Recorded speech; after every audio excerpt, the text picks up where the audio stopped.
Good evening, everyone. This is the Chaos Gamer, and we are coming back at you now that we know what we're doing with technology. So, doing a bit of an intro video. The first two videos, or actually 6 videos, were all epic failures, and this one is hoping to be one that's going to succeed. So, we are back with doing gaming videos, but this time, I mean, all the videos I did were so long ago that it's gone, it's forgotten. I used to do videos on StarCraft 1, 2, Diablo, the original one, all that stuff back when doing live streams was all exciting and new, and whoa, who's doing that stuff? Of course, I don't have any of that stuff anymore, so we're starting fresh. I attempted a few years back with World of Warcraft. It didn't really pan out too well because it was like a full-time job, and that's why we are here now doing the new direction of doing phone games, because when you grow up and you're forced to have real responsibilities in life, it's a little difficult to sit down and do a whole night rating of World of Warcraft and other things like that, but it's really easy to pull out the phone, play a game real fast, or your tablet when you're at home just messing around, or sneaking some time in at work when you shouldn't be. And so I'm going to be looking at a lot of different games that are handheld and that portable that you can pull up anywhere at any location. And the one we are looking at here today, if we have it set, no, we do not have it up, but we are going to be looking at a game called Questland. That's been the main game I'm playing, and that's the one I'm going to be really focusing on. I've been playing it for years now. Actually, I really didn't care about it initially. I started playing it, and it was just something a friend recommended, and I got into it. And the reason why, and this is why I like this game Questland so much, and actually just popping it on real fast, it is Questland is what we're looking at here. And Questland is the kind of game that you can pop in, you can mess around with it, and you can put it away, and it still gives you the aspects of an MMO, of a, well, not really in the sense of running around, but a role-playing fantasy type game where you have your character, your hero. In this case, this is my guy Chaos, who is loading up now, where you have your armor, your different sets and everything having its own types of attributes and abilities. You have different aesthetics and customization of your character. Now, in the past, I was really hating on this game because of some aspects that were going on in the back end, but at the same time, the Questland community and moderators are actually filled with people that listen to the customers, maybe not as fast as we'd like sometimes, but they are definitely getting the job done, and just making sure they have a good game. I'll do a video ranting about the difference between the pros and the cons and everything. This video is just showcasing what it is I'm doing, and realistically, I'm just still trying to get the hang of doing all these tools in general. So the big one I used to play was World of Warcraft. That's actually a picture of my orc warrior, whatever the heck he was. I don't know what I was doing there with that gear. He doesn't have shoulders on, but that was my main guy on the Warsong server, I believe, and with the banner of our Nightwish Guild. So if anyone's on the Warsong server, check out the Nightwish Guild. But this was like a full-time job, and I just didn't have the time to do it. And I was just trying to grab some time to get in there. And of course, we don't have World of Warcraft portable, so we're stuck. I mean, unless there's a way of hacking and things I'm just not aware of, which brings us back to having to work with games that are portable right on our phone, and in this case, Questland. And so just to show you some of the things and why I like it so much is that you do have a wide selection of different gear and just different equipment that you can use. And you have magic, you've got melee, you've got and they changed the game drastically about a year ago. Initially, it took a hit as far as the different types of mechanics and components, but once people got used to it, I think it really made it better. So you come in, you have an idol right here where you can just click and collect right off the bat. So just by not doing anything, these are all the items. Now, I've got a higher level character, so I'm bringing in loot for not that much time from being away. So I'm getting all this loot just from not being around. You can upgrade by going to your hero panel. You can upgrade all the different components. All the gear have different attributes. So like if I hold over here on this helmet here, this is a magic base, offers a magic bonus with defense bonus if you have the complete set.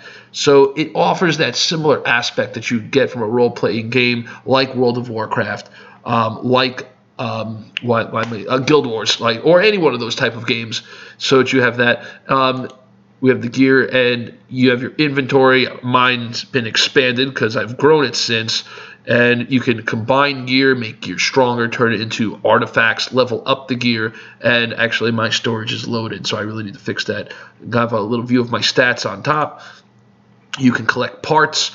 You can collect epic parts, which kind of give you a random ability for any one of these items. In fact, let's do one right now just for kicks and giggles. So I just put together a part, and I got the Atlantis armor. This is an old set, so it's kind of useless, but it's good to help build other items. And you have all these different types, like you have Abyss, Thunder, Noble, Death, and it's just a nice way all around to have different types of gear with different attributes. You have your main hand. Well, these are the parts, so but you have all the different parts that you can have. Talents. Each talent you can make different combinations and specs that work with the gear that you have.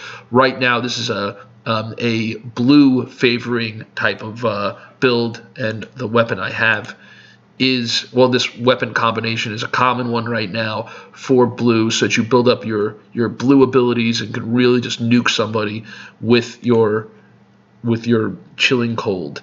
And you can also level up these abilities. Then you have orbs. I have a whole bunch of orbs that I need to get rid of, and you could combine these, use them. They have different attributes like attack and magic, defense, and other things you can do to continue growing your power with your character. Items in general. So every week they have a battle event. That's with your guild. That's actually the most exciting thing.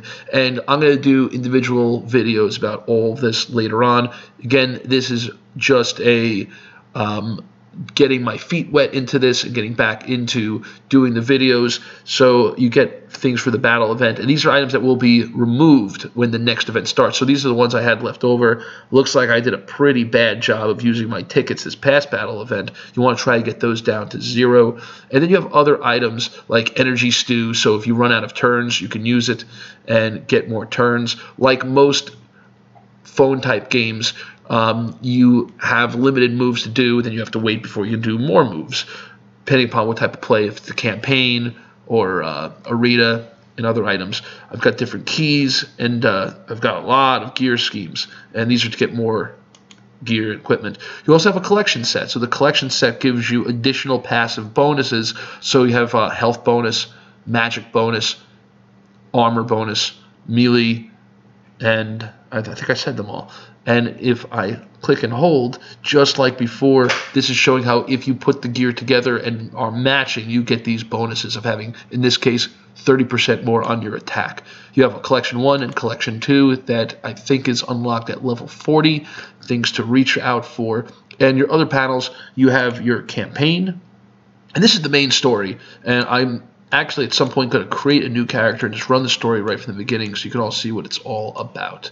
And each level is each area has, like, this is the Elven Ruins where you start, and when you play it you have to try to get a 3-star type rating.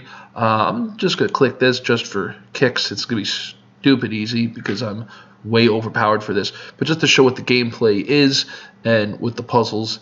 So fight using 3 energy. Oh, well, okay. I'm full of my inventory, so we're not going to do that right now. And you have chests. Oh, I skipped over the quests. Let's backtrack. So quests. So you have the different quests that you can accomplish every day. You have 3 panels when it comes to the quests, if it loads. Come on. Let's go. Let's go. We're almost there. Almost there. We can do it. So we have the 3 panels: daily tasks, quests, and quest events. So the daily, that's every day. So I claimed my gold earlier, so I get to claim it, get 10 points, and okay, have a little bit of lag here. That's all right. We are running an emulator, which does make everything run a little slower. That way we can do it on the computer. All right, that's just not working for me. That's okay. And then we have the overall quests, like having doing 17 voyages and reaching a certain level with your arena rank. Quest events. Now these are weekly type things or limited time events that you can do to win awards. Oh, okay. It just caught up with me and I got my blue writ and my arena ticket. So yeah, it's really cool, this game, as far as how it gives you a lot of features you would get from a fantasy role-playing game and mass multiplayer. And this is, I feel, in its own right, a mass multiplayer. Even though you're not running around with everybody, you have your city, and within your city you have your bank, forge where you can make items, market where you can buy stuff, tavern where you could get drunk, and that's where you get stew and spin for random items. And over here we actually have our barber shop. We touch upon this really fast, and this is where you can edit your item, your character, and customize. So there's a lot of customization in this game, and they offer rewards. Our customization, like, look at these fancy eyes. This was the big thing to get 2 weeks ago for the battle event, the Thunder Eyes. And that was for the top guild for each server that won the battle event would then have the ability to get these Thunder Eyes to share out with their guild members. Other events, like here's hair that was for Star Wars, that event, and Chinese New Year, Year of the Rat, and other things. Oh, and this is another one we got for this week, the Medusa hair. So fortunately, my guild on this specific server, this is the veteran server, we got first place for both events. So I got these cool limited items, both Medusa hair. I'm not a big fan of it, but it's a sense of pride of, hey, our guild's better than yours. And the Thunder Eyes. We are not going to save because I do not like the Medusa Eyes. Then we have our guild, and this is where it really kind of, with the team building and just having it's like having World of Warcraft raid night, but where it's on your schedule. So you have the guild shop where you could have access to different items only if you have guild coins that you get from doing guild related type things. The announcements, so I haven't clicked this in a while, so I've missed all announcements. So when raids will be, when we're all going to work together, there's Ezo making the announcements. And my guild on this server is United Nation, run by Guildmaster Uber. And here's all the people in the guild, and it's just filled with a whole bunch of different people, like Uber's from Australia, we got Lulu here from Japan. And when it comes to the guild event, I can't demonstrate it now because it's not up, where they'll have your individual bosses where you have to hit it yourself. Then you have the guild boss where everyone in the guild has to strike it. Doesn't matter how strong you are because it's more of a participation thing.